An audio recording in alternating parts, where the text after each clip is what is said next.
எவ்வளவு கஷ்டம் இருந்தாலும் முருகனை சரணடைகிற போது, முருகனை வணங்குகிற போது, முருகா முருகா முருகா அப்படின்னு முருகனுடைய நாமங்களை சொல்லிக்கொண்டே இருந்தால் நிச்சயமாக நம்முடைய துன்பங்கள் நீங்கும், தரித்திரம் விலகும்.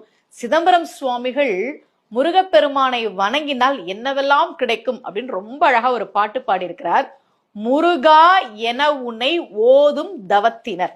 யாரெல்லாம் முருகா முருகா முருகான்னு தவம் போல சொல்றாங்களோ அவங்க முருகா என உன்னை ஓதும் தவத்தினர் மூ உலகில் அருகாத செல்வம் அடைவார்.